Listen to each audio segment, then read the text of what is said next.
Oh, hello. Hey, and welcome. Can you bring me down to like 75%? Awesome. Thank you so much for joining us. Sorry for this random start. We're kind of not ready because it's spring break and the kids are home and we are not prepared for that. We've been so fortunate that grandma has been teaching them and having grandma school. And then we realized, oh shoot, this week is spring break.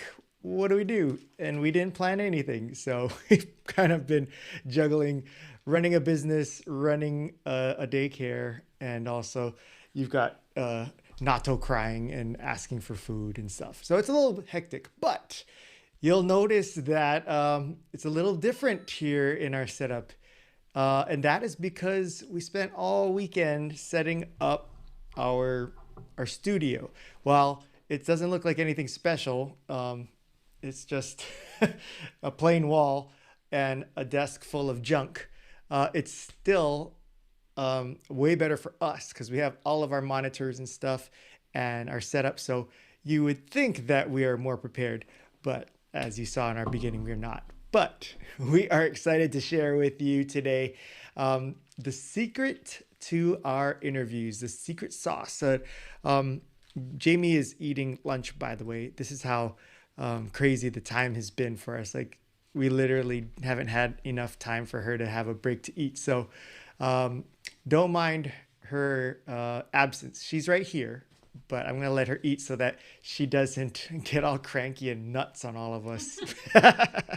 But um, we for our for pop creative media, like a huge focus for us is like interview style videos, testimonials, um, hearing from the people and the organizations through their own words and their own stories.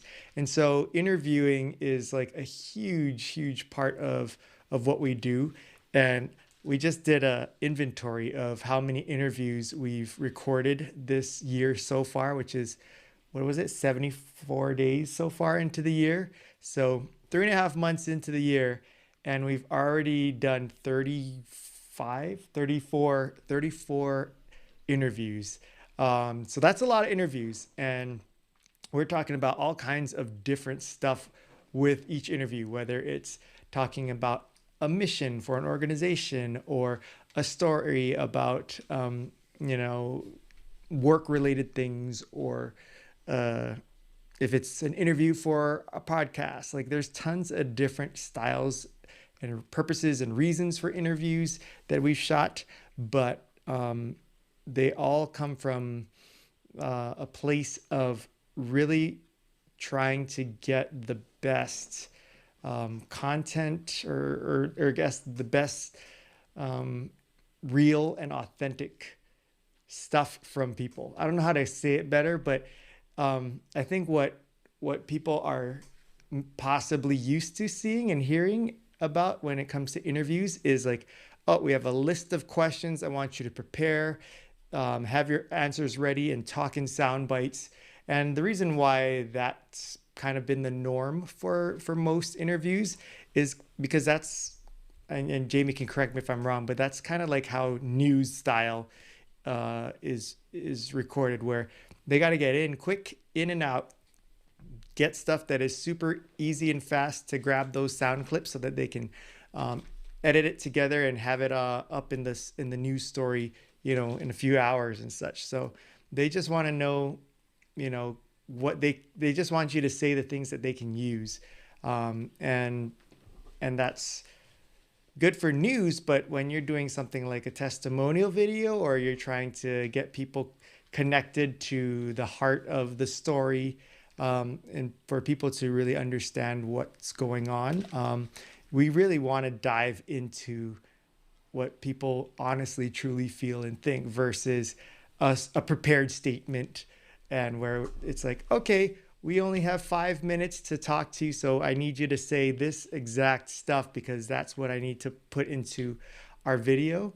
For us, we tend to do much longer interviews because it kind of unravels and unwraps the story. People aren't ready to just dive in, and a lot of people we interview have never been interviewed or videoed before. So it's not something that they're super comfortable or used to doing. So and I will also say people who are used to being interviewed sometimes don't make the best interviews for this because they're so prepared and so like trained to speak in sound bites that they don't know how to turn off that filter.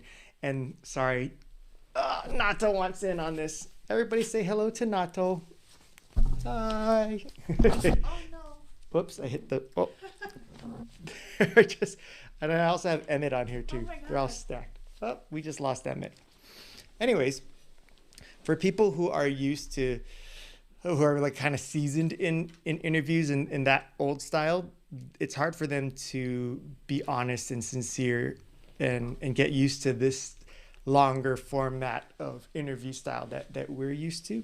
But the point of me saying why we do these longer style interviews is because it takes time to unravel. It's like layers of a cake or an onion. As you peel away things, you start to expose the true, like the base of the story or the beginnings of the story, or more importantly, the people's true feelings and emotions attached to that story. And that's where we get the gold. That's the good stuff of the videos and the interviews. If you, I think people when they watch interview style videos, they subconsciously can tell that there's a difference. Like they watch, say, one that's a really good, engaging video versus a cookie cutter style interview video, and they don't know why, but they just one is significantly better. One keeps their attention. One gets them emotionally attached, and the other doesn't. And they don't know why, but I'm gonna tell you why because we know why, and that's because the one that's engaging and attaches you to what they're saying emotionally is because it really there's meat, there's substance to this story. It really dives deep into it.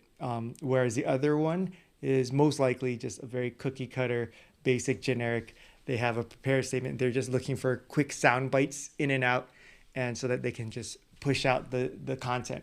And what you get is a quick video that's easy to make, but that's not gonna do for you what you want, which is to engage your audience. It's gonna make them feel something, right? Jamie wants to say something, but she's got food in her mouth. Hello, welcome to the show. Hi. I think I do have food in my mouth. Come on over. There you go. All right. You can talk like this. It's like wearing a mask. It's very awkward. The funny part is, as she's thinking about this, don't lose this thought, is while I was talking, I felt something in my mouth, like in my teeth. So I was like, oh, shoot, I probably have something in my teeth. But the show must go on. So I'm just going to keep talking and hope that it gets flushed out in my talking. What am I supposed to talk about? I don't know. You look like you had a thought. No? Uh, Or not. I think, well, I don't know. You were saying earlier about like the old style and stuff. And it's because, I think it's because before there wasn't a place for this kind of video. Like it's more documentary style and this kind of longer format video. It doesn't, like a company, a smaller company or an organization would have nowhere for people to see it. It's not like you're going to rent a movie theater and show a 10-minute video or like pay time on a broadcast network to show something long like that.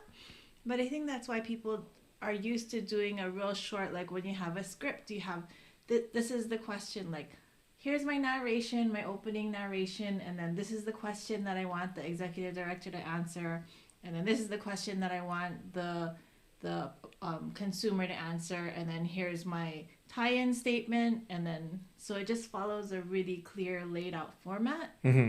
But now that we have websites and you have social media and a lot of places where you can put video, that kind of thing is real stale and not authentic. Mm-hmm. So people would like to see more honest, normal people talking and sharing what they actually think instead of answering a short question. Yeah, the thing that I see it such a stark contrast is when you see like an obviously scripted, testimonial where someone is so polished, but it almost sounds robotic, where it's, you know you're not going to get necessarily emotion out of them because they're just reading or reciting the lines, and that's where it's hard to get connected emotionally to somebody.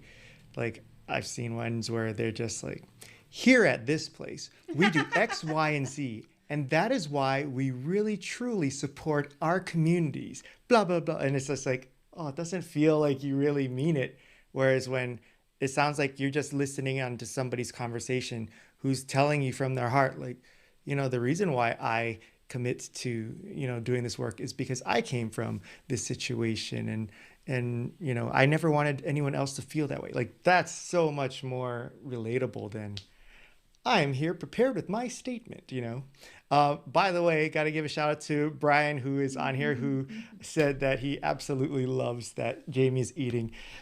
We can always count on Brian to support Jamie and her non-professional ways on this live. So thanks, Brian. Good to have you. Palisades Drive-In makes a really good cheeseburger.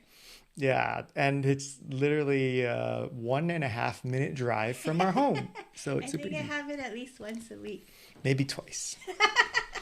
So as far I think we've explained the significance of why these interview style videos, what the differences are, and why they're that way. And Brian says that you give him life. It's funny because she takes away my. No, I'm just kidding. I'm joking. I used to look young, and now I have white hair. But okay, so now that we've established what the difference is and how why you can maybe help you recognize why you see those differences, then here is what we do that you can use on your own, whether you're recording your own interviews for your organization or things to look out for when you're using somebody, a professional that you've hired to do interviews, things you kind of want to, pay attention to and be aware of. And I think just knowing this kind of like the behind the scenes little bit of the ingredients to quote unquote our magic may help you feel a little bit more confident and aware of what to look out for or how to better prepare for your videos that you're going to be the projects that you're going to be working on. So then the first thing most people ask me if I'm interviewing them or they are expecting me to interview somebody that they've reached out to for is, hey, do you have a list of questions that you can send me or that I can forward on to our guest so that they can prepare their answers for the interview tomorrow? And that is like the kiss of death every single time. And like we've thankfully, I think only maybe like 2 or 3 times in our however 6 or 7 year career here that we lost the battle where we kept suggesting to the client, no, we shouldn't give the guests a pre-list of questions because it's really gonna affect the interview negatively. And I think only 2 or 3 times that they were insistent, like, nope, you have to give us the list of questions in advance so that we can have them prepare their answers. And those 2 or 3 times, they went exactly the way that we expected, which was very canned, cold responses, and it lacks that the thing that makes a video so special, which is it makes you feel emotions. We lost that connection because with every answer, it was just this like almost like a zombie looking into the camera, giving you this prepared statement, and the rhythm of it is all unnatural. The energy just is different. And then of course, if and this is where it gets really messed up, is if they don't say it exactly the way they prepared, they stop in the middle of it and then they start going off the track. So for instance, if it was like, when I was born in 1976, it was hold on, it was a gusty, no, 1977. Okay, let's start that again. In 1977, when I was born, and it's just like we just go in this endless cycle versus in a real conversation, you don't just, if I go, hey, what happened when you were born, Jamie? She wouldn't like start telling me the answer and then stop and gather herself, reset, and then try to say it again. She just tell me like, I guess people write it out and then they think that they wrote it better than they're saying it. yeah. So then they try to remember how they wrote it and then it just gets sad. And they don't usually, most of the times, people don't write the way they naturally Yeah. speak. And that's why if you, especially if you know the person and they're talking like this and you're like, that's not what Brian sounds like. He doesn't talk like that. Why is he using those big words? Stuff like that. We always suggest and really push, and thankfully, I think we've built enough of a reputation where people will trust us because we've had some pushback. But once we explain it, and I'll explain it to you here, why we don't give pre-written questions out in advance of interviews, then they usually are understanding. What we always will say, because it's fair to say, like, people want to know what they're going to talk about. They don't want to be ambushed, or like the last thing you want to do in your interview is be given a question and you're like, oh, I wasn't even prepared to talk about this. Let me what can I think about, to say?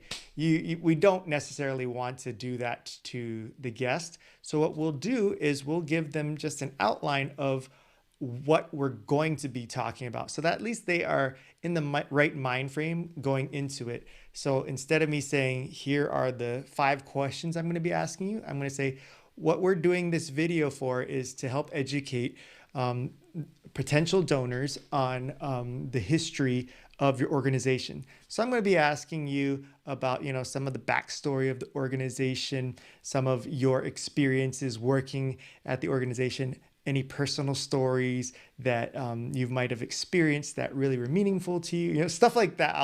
I'll give a general outline of what we'll be talking about, but I won't say like specific questions and list it out. And a lot of the times too, I'll just do it verbally over the phone or something, because again, if you leave it listed out in written form, sometimes they'll print it out and write out little answers to it and stuff like that. But when I talk to them about it live, one, it also makes them feel very comfortable because they have an idea of what will be talked about. But two, hearing me just talk about it so casually, like we're doing right here, they feel safer that, okay, he obviously has an idea. He knows what we're talking about. This seems like the energy that the conversation will be like. And that's what I try to do too, is when we do shoot the interview, I talk to them at this kind of energy and this kind of tone, so that it is very familiar to them and it does feel like a conversation. I try to, when I interview people, I don't do the, what is it? Who's the guy from Dateline? Oh. Oh. Yeah, that guy. There's a Oh guy. yeah, I can't remember his name. It's like a really normal name, but anyways, when he does the interviews, like when he does the voiceovers for these like murder mystery shows and stuff, it's like really riveting and fantastic. And he's got this awesome voice.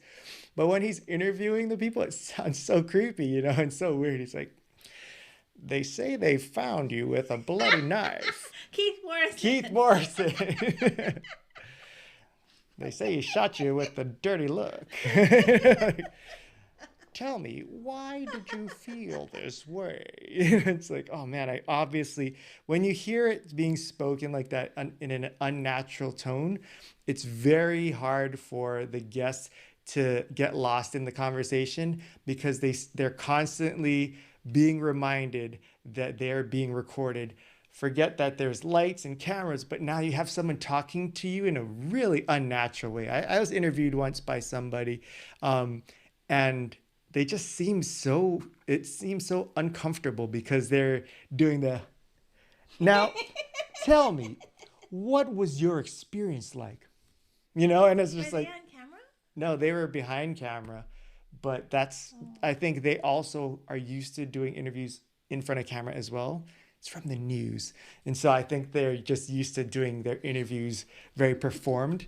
And I was so uncomfortable. And, I have no problem talking to people and sharing and bearing my soul. But during that, I was so distracted by the way this person spoke to me, but also I couldn't shake the feeling that, oh, this is being recorded, and it wasn't live. It was, but I could not forget that there's a camera here, lights here, a mic here, people watching, and this guy going like, so tell me more, And so what I always work hard at when I do my interviews is to try to get my interviewee to forget that this is all going on and it's just you and me.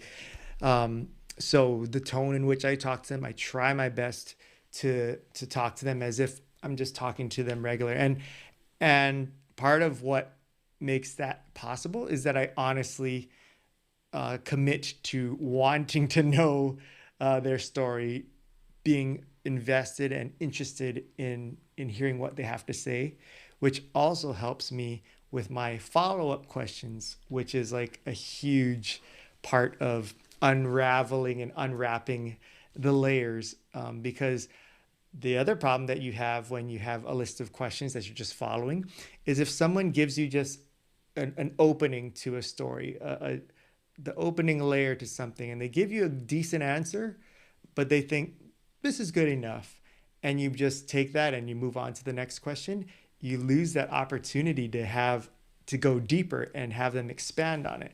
So, you know, follow-up questions is where we get the majority of our really good um, talking points or sound bites. I don't know what to call it. I don't want to call it sound bites, but like the answers that we get that we use for our videos, many of them come from the follow-up questions. So had I not been paying attention, had I not been engaged in their story, and had I been following a list of questions, I would have just left it at this generic, you know, surface level answer. But because I had that freedom to explore more and I can have them expand, like I can say something to the fact of like, you mentioned that it was really scary for you to go through this situation. What did you mean by that? What was so scary about it? And then they can go, oh, well, and then they can share even more about the background of this experience. And it's like, wow, that's where all the good stuff came from. So, um, It kind of sounds like a duh. Of course, you would ask the follow up question, but it happens a lot that people don't. So I think if you hired a crew and you're watching them do the interview, then do pay attention and then at the end then ask your follow up questions because it really is something that I think a lot of interviewers don't think about. yeah, and case in point, when I first started doing interviews, I was terrible at follow up questions, and she would just get on me so much about it. Like, did you not pay attention to what the person you're interviewing was saying? Because they just like put it right there, like this really amazing story that you could have had them expand on, and you just moved on to the next topic as if they said nothing interesting. And I was like, oh, and the truth was I wasn't paying attention to what they're saying because I was concentrating so much on getting all the questions that I thought I needed to ask out. And so I was like, okay, I asked this question, they answered, okay, next question. Instead, now I've gotten to the point where, thanks to a lot of training and experience, where Training. where I let the conversation kind of guide me, but I still have my bullet points in my head of where I go back to, so that when I feel like, okay, we've squeezed out all the juice out of this lemon, let's now move on to the next thing. And also, there's gonna be times where people start talking about stuff that really just aren't relevant, and you got to be wary and cognizant of how to bring it back without being offensive to them, where you just totally go, yeah, let's not talk about that. I'm not interested in that. Let's talk about what I want to ask you. I always try to still keep it like they're obviously wanted to say these things and are excited about it, like, but how can I redirect them back to, the original point? And to Jamie's point about asking follow-up questions, like if you've hired somebody and you're sitting in on the conversation, I feel like Jamie's hamburger is not sitting well with her stomach. um, what you don't want to do is interrupt the interview as it's happening to ask your follow-up questions, because remember how I was saying that you want the interviewee to get lost and not realize that the cameras are here and that this is being filmed and such. The easiest way to snap them out of their focus with the interviewer and get kind of like, oh shoot, there is an audience here, is for you to break that connection with the interviewer and go, oh, hold on. Before we continue, can I ask a question and can I ask you to follow up and expand on this answer? And then it's like, oh, I'm now talking to both Jamie and Nolan, and then whoever else is here. Oh no, like everyone's listening to my answer, and they start to get more self-conscious and uncomfortable. So what I always stress is that when the interviewer and the interviewer are having this connection, you want to let them keep that relationship going. You want to let them have that strong connection. And then when the interviewer is done with their portion, that's when hopefully they will give you an opportunity to ask any follow-up questions. But if they don't, then you can then butt in when you feel like it's starting to wrap up. And then you can say, hey, if you don't mind, can I ask, a couple follow-up questions? So what I always do, like, no matter how long this interview is gone, sometimes we go like an hour long. And I feel like I've asked every single thing I can think of. I'll still turn to Jamie and go, was there anything else that you heard that you wanted to follow up on, or any other things you want to cover? And sometimes she will, and sometimes she won't. Then I'll also ask the interviewee, like, was there anything that you didn't get to say that you wanted to share with us, or anything that we didn't discuss that you thought, would be important for us to know? That way you can get out everything that you can. So it should be normal and important for you as a client to be able to, ask the questions that you want, but just know the appropriate time is at the end of the interview versus interrupting. Because my gosh, my most like hated experience ever was when I had a client do that to me, and it just ruined the interview. First of all, before the cameras are even rolling, the interviewer and the interviewee should be creating that connection and that bond. A lot of the times we're strangers. We've never met before. So it's really unnatural for strangers to just jump in and trust each other and build that rapport. So even before the cameras are set up, like, I'm usually trying to create a relationship with the person I'm trying to interview, whether that's small talk or just trying to get their vibe and see what would make them comfortable and such. This client of ours, who will remain nameless, spent the whole like half hour, 45 minutes prior to, the interview, like hogging this interviewee's attention and getting them all riled up, talking about like crazy unrelated stuff. Like, this was supposed to be about like this, person we're interviewing, they had a business and it's a family run thing. And we're trying to share like the good, good-hearted stories. Let's not get too specific. Okay. But this person was just like ranting and raving with them about like very family friendly conversation and bringing out kind of some very like different energy. And of course, I have no connection with this person I'm interviewing now because they're having this A and B conversation. And then sure enough, when the interview starts, it's like the person I was interviewing had to like switch off from being like, yeah, woohoo, to the family aspect of our business has been something that's really like, we couldn't get that out of him. He was very prepared because he had to like kind of snap into this thing. And this was one of them where they forced us to give them the questions in advance. So even when I asked a question, it wasn't specifically, I didn't read it. And so it wasn't specifically read to them as the way they prepared. So their answer was not even related necessarily to the question. It was, well, I know this is about that time when I was supposed to be talking about this. So here's my answer, and 1947, and so it was like really a terrible interview already. And every single question the client would interrupt, and the client was standing like right here over my shoulder, which again also, if you are, I'm sorry. Don't do Yeah, that. if you're sitting in like, you want again the interviewer and interviewee to be like feeling like it's just them two talking. So if you have you and friends and family like all hovering around the interviewer, then the interviewee is just gonna never feel like it's just them two. They're always gonna be like distracted by other people and their opinions and such. So this client was standing with his head like right here, and he's like, excuse me, I don't mean to interrupt, but let me go ahead and ask Let's these move questions. on. You're just ranting. So, anyways, the point of that is it was a horrible, horrible interview, and don't do that. um, what else?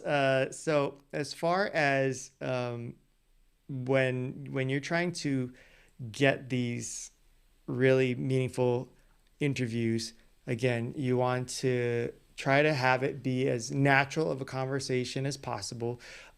Don't let the person you're interviewing prepare like pre-written answers. So don't give them pre-written questions. You can help them out by giving them an outline of things that topics you will be discussing so that they can at least be prepared for that. You want to allow the interviewer and interviewee to make that really close connection. So try to eliminate as many distractions as possible that can break that concentration and break that connection. And the key to getting really meaningful answers and good stuff is really unwrapping the layers of the story. So follow-up questions, really giving the interviewee opportunities to expand and go deeper on their thoughts and on their stories. Am I missing anything? I think one thing that Nolan had to work on a lot was body language and energy Oh, that he brought to the interview. I think because you're a performer and he's used to being on stage and talking to people, so he would come into it with like this really big energy that if you're not used to being on camera, which most people aren't, can be kind of intimidating. So he had to take it down and like don't cross your arms and be like closed or like take up a lot of space. Like just be more humble in your body and your tone and not talk really loud like that and like just kind of be normal and have a nice conversation. wow. If I could go back in time and witness old version of me doing that, I would like want to punch old me in the Yeah. face. Like that sounds awful. But yeah, I think uh oh, that's the other thing too is you don't want to like just because the camera doesn't see you, you want to give the interviewee energy to bounce off of. So I'm not saying you got to be like energy, but I'm just saying whatever is appropriate, feed them that because they are feeding off of your reactions. So something that always stuck by me was like, imagine a comedian who's on stage and telling jokes, and people in the audience are just going like this. And at the end of it, they go, "Oh my gosh, you were hilarious." The comedian would be like, "Really?" Because I felt like crap because nobody was smiling, nobody was laughing. Like, oh, I was laughing, but inside, you know. So same thing with the interview. Like, you want the person that you're interviewing to feel like they're doing a good job. So I always keep my eye contact with them so that they know that I'm paying attention to them and I'm locked into them. But if they're telling me something positive and happy, I'm smiling and I'm using my eyes too. I'm not just going, I'm like, like giving them something to respond to. And then if it's sad, it's, you want to look like you're concerned. You don't want to be like, so just giving them natural reactions, but being conscious that you got to give it to them versus like it's very easy for people to think, well, no one's seeing me, so I can just go like, I've been which, on a lot of interviews where the interviewer is just looking at their paper in oh, between really? when the person's talking. Wow, Or that's brutal. okay, okay. So that's not nice.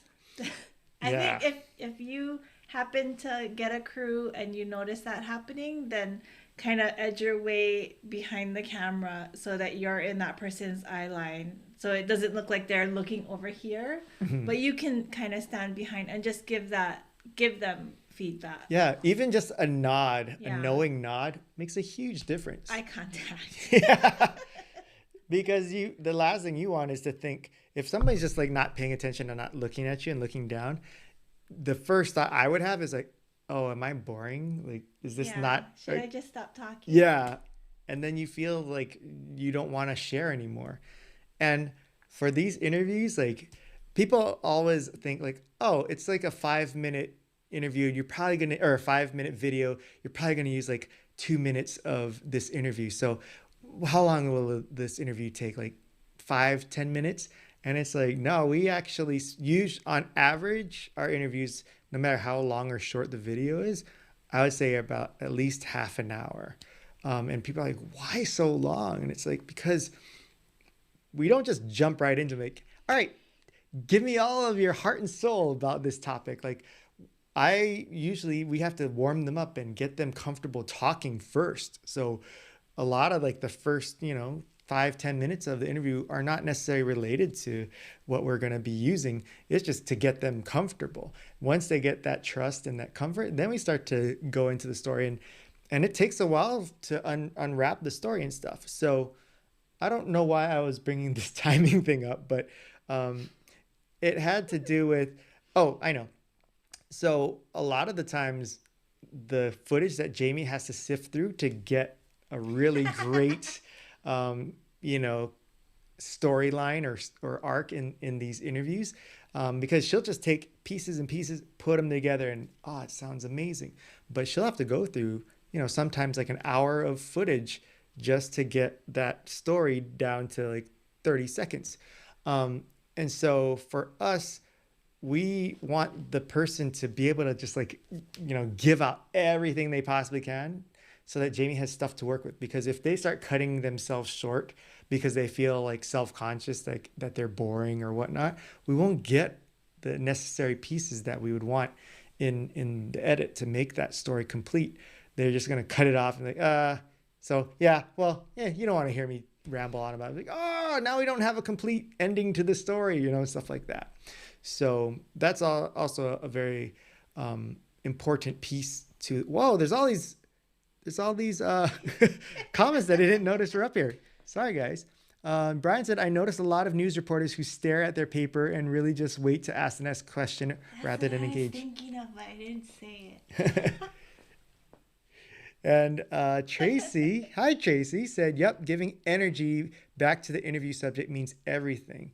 Yeah, so I'm glad that you guys agree because um, for me, that was something I had to learn as well too. Like Jamie would catch me like not paying attention, giving eye contact and such. And I would see in our footage later, like just the stories that they're talking about are so fascinating, but their face just looks like you've sucked the soul out of them because they don't they don't feel encouraged or they're not feeling confident about what they're saying. So yeah.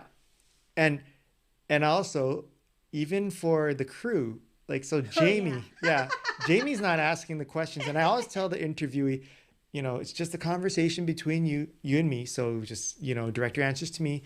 Don't pay attention to the camera. Don't pay attention to Jamie and stuff like that. But so even though Jamie's not necessarily part of the interview, the interviewee can still feel her energy. And so she's constantly conscious, even if she's not looking at the interviewer, but looking at the camera and watching the focus, she'll react. And that just comes naturally to her because she genuinely can't turn that off. Like she, as you've seen here, she cannot turn off this. But I've been part of shoots where I had a shooter who, when Jamie was unavailable, and I had a shooter there, and the shooter just was not giving that same kind of energy or Like interest. go on their phone. Yeah. So while I'm doing this interview, and I'm like, oh, it's, and nodding and smiling, and they're just like that. And I would notice the interviewee be like, yeah, yeah. So you could almost see like them notice and get the life sucked out of them. And now you've drained that energy and I've lost that connection. So for the crew too, it's also important for them to at least just, they don't have to be all like, but they just at least have to carry that same kind of energy that we're trying to build in this environment, just so that the interviewee is comfortable and encouraged and all that good stuff. Anything else that I mean, I feel like we've talked a lot, but this is the reason why is like, I'm so passionate about this. Like, I love doing interviews. I mean, that's why we have a whole podcast dedicated to me just interviewing people. It's not a podcast about me and me talking about myself. It's like the focus is on other people because I just absolutely love that style of engagement.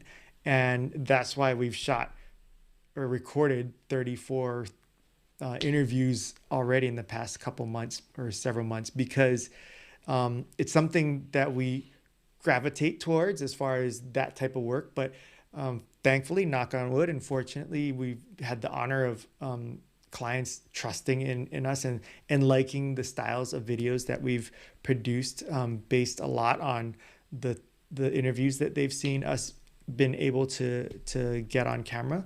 And so when I experience it being done the old way or the ways that I see others do it and I see the results are what they are, I get really like, oh, I want to just, share this with the world and share it with people so that they can better understand how to make and ultimately for me, the reason why I love doing interviews so much is because I actually do love making real authentic connections with people. I love learning about people and I love making those relationships with them.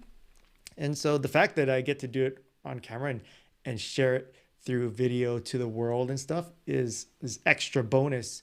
But it kills my soul when I see, an interview being shot and the interviewer is just not engaged, just reading off questions and hearing the horror stories so many times when we've interviewed people and they come in and they're nervous. They'll say like, oh yeah, I've done interviews before and it's such a brutal experience and I'm so nervous today and I'm sorry if I'm a terrible interview and all A stuff lot like of that. people will think that their staff is just junk. Yeah, that too. They won't want us to interview them because they'll Yeah. say, oh, we've had videos done and interviews done before and our staff just isn't very good on camera. They're not very personable. And I will say probably 85% of the people we interview all say that about themselves or warn us. And More than that. yeah, Nobody thinks they're good on camera. like we always have to really fight to convince people that they'll be okay. Like we'll take care of them and when I say this to them, I mean this like a lot, like we'll vet them too. We'll if we honestly don't think they're going to be good on camera and a good interview or that their story isn't relevant or interesting, that we won't force them to go on. We'll say, maybe we should look in another direction. So we don't just say, come on, we have the confidence that we can turn everybody into, grade A stars. But if we say like, we really think you should, be interviewed because either A, their story is really important or compelling, or B, their personality, I think will come across really well on camera. Like we really mean it when we say that. But yeah, almost every single person that we approach and have to convince to be interviewed, like they tell us the same exact things. Like either A, they've done interviews before and they were terrible, or B, that they don't think they're going to be very good. And then I think I would say about the same percentage, maybe like 85%, after we're done, always goes like, oh my gosh, that was so much better than either I thought it would go or than any interview that I've done before. And they will use the examples of, I forgot that we were recording. Like I didn't even realize that we were recording anything. And I just felt so comfortable. Like I was just talking story and stuff like that's what we want. That's what we want to get out of people. And and then they'll also say, I didn't even think I was going to talk about this, but somehow we got there, and I don't know how we even got there, but I'm glad that I was able to share that story because it's something that's so meaningful to me. So those are the kind of the reasons why I'm so excited to talk about this and why I've been talking so long about it. Because I really would love nothing more than just to see better interviews out there. And I would love for people to tell me, oh yeah, I'm excited to get interviewed. I've been interviewed by others before and it's a wonderful experience. Like, I'm not trying to do this to say like, don't go to anyone else, just trust in us. Like, I would just rather everyone's experience when they share their stories or their thoughts with any interview, that's a wonderful experience and that it's enjoyable. I think like because I've been doing video production for so long, and this style of video used to be not that popular, but I think really now with social media and people, the emphasis on being authentic and sharing real stories has grown so much. So I think this type of interview, it's a lot more popular now, and it's a lot more meaningful and impactful. So if more people could do it in a good way, and that would help a lot. Mm-hmm. Also, we have another person on the chat, which I want to say hello to. So Susan Todani is on here. Hey, Susan, thanks for joining us. And Susan says that you two are such a cute, complimentary couple. Aw, That made thanks. me laugh. I was like appreciative, and then she thinks it's funny. And she says, I've been on both the interviewee and interviewer roles. You've shared some big ahas about why things didn't feel comfortable in the past. Mahalo. Oh, thanks, Susan. I'm sorry that it didn't feel comfortable in the past, but I'm really excited that some of the things we shared might be of use to you and helpful to you. And Brian says, I agree, they are super cute. Especially when I have food in my teeth. You guys are so supportive. Like, I'm always feeling self-conscious about doing these things because usually I'm being judged by this one. So to hear that really means a lot. So thank you so much for your kind words. And and thanks for letting me rant and rave on this episode. I kind of went way farther and longer than I anticipated, but I hope you could just see that I really got excited about it because it really does mean a lot to me. Like this is such It's your thing. yeah, it's such a personal thing to me. So the fact that you are still here is really meaningful to me. And if you guys have any questions, comments, concerns, please throw it up here. I'm gonna start wrapping this up, but if you're watching this on was it delay, just know that we still follow up on the comments and stuff too. So one of our lights went out. Well, sorry. So if you're watching this delayed, even though we're not on live, just throw your comments or questions in there, and we'll continue the conversation in the chat. So don't forget that we still follow this, and know that we do this every week. Every episode is on a different topic, whether it's on video production, virtual live events, social media, marketing, all that kind of stuff. All of the things that we've kind of had the fortune of having experience in. We try to share something about that on here each week on the Pop Live show every Tuesday at 12:30 Hawaii Standard Time. It's live here on our Facebook Live and our YouTube Live. And if there's any kind of subjects or topics that you want us to cover, please let us know. You can throw it in the comment section, or you can email us at info@popcm.me. And if you want to join our Pop newsletter mailing list, I'm going to slowly talk about it so Jamie can pull it up. It'll go across the bottom of the screen here. But we do this bi-monthly, and we put it out. There it is. Just go to that website. Different now. And you can get signed up to our newsletter mailing list. And on there, we share tips, kind of, some of the things that we've learned and that we find out in the industry as it pertains to marketing and communications. And we also share some personal things that's going on with us to keep you guys connected with, what's going on in our world, and also share with you some of the stuff that we put out, like videos that we've made or podcasts and stuff. And I'm putting Jamie to sleep. Anywho, this is why I get worried that I'm being judged and stuff. If you're wondering where my self-consciousness comes from, that right there. All right. Well, thank you to each and every one of you for joining us. And for those who were putting in comments in the comment section, Brian, Tracy, and Susan, thank you so much.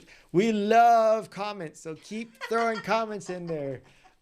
I would much rather hear from you than hear from her. Chocolate. I really want chocolate. Well, good thing we have chocolate downstairs, thanks to our friend Erin from Chocolea. Oh yeah. You gotta hide it from the kids though, because there's not enough for them. Anyways, have a great rest of your week. We'll see you next week here on Pop Live. Bye.